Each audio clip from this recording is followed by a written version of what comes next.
Hello বন্ধুরা, এখন আমি চলে এসেছি বিধাননগর স্টেশন। আর পায়ে হেঁটে আজকে আমি যাব কলকাতা স্টেশন। দেখো তোমরা আমি কীভাবে পায়ে হেঁটে মাত্র 8 মিনিটেই পৌঁছে যাবো কলকাতা স্টেশন। এখান থেকে দেখতে পাচ্ছ বিধাননগর স্টেশন থেকে কিন্তু দমদমের দিকে যেতেই যে রাস্তাটা রয়েছে সেই রাস্তার দিকে আমি যাবো ব্রিজ বরাবর। আর ব্রিজের পাশ দিয়ে দেখো একটা রাস্তা গেছে, এই রাস্তা ধরেই আমি কিন্তু নেমে যাবো নিচে নামার রাস্তায়। এই ব্রিজ ধরে গিয়েই দেখো নিচে নামের রাস্তা আছে, এই যে নিচে নামার রাস্তাটা, এই রাস্তা ধরে নেমেই ডান দিকে যাবো। ডান দিকে গেলে কিন্তু ব্রিজের তলাতে যে রাস্তাটা সোজা যাচ্ছে সেই রাস্তা বরাবর চলে যাবো। তোমরা কিন্তু এখান থেকে টোটো করে যেতে পারো, মাত্র 10 টাকার বিনিময়ে কিন্তু টোটো করে চলে যেতে পারো। আমি কিন্তু এই রাস্তা ধরে হেঁটে হেঁটে যাবো, আমার মাত্র 8 থেকে 9 মিনিট লাগবে হেঁটে যেতে। আর এই রাস্তা ধরে যেতে যেতে পাঁচিল পড়বে, পাঁচিলের পরেই কিন্তু কলকাতা স্টেশনের কিন্তু ট্রেন দেখা যাচ্ছে। কলকাতা স্টেশন কাছাকাছি, কিন্তু আমরা এখান থেকে ঢুকতে পারবো না, আমাদেরকে একটু এগিয়ে যেতে হবে। সামনে এগিয়ে গেলেই কিন্তু আমাদের কলকাতা স্টেশন পড়বে। কিন্তু দেখো আর খুব সুন্দর, কিন্তু এখন কলকাতা স্টেশনের কাছাকাছি চলে এসেছি। দেখতে পাচ্ছ এখান থেকে কিন্তু লোকাল ট্রেন যাচ্ছে।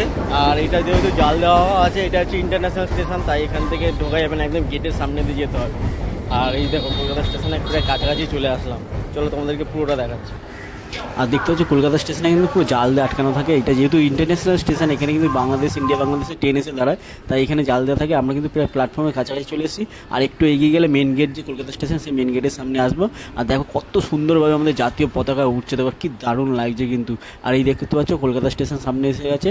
আর তোমাদের যদি আজকে ভিডিওটা ভালো লেগে থাকে তাহলে অবশ্যই একটু লাইক, শেয়ার করে কমেন্ট করে। আবার দেখা হচ্ছে নতুন একটা ব্লগে।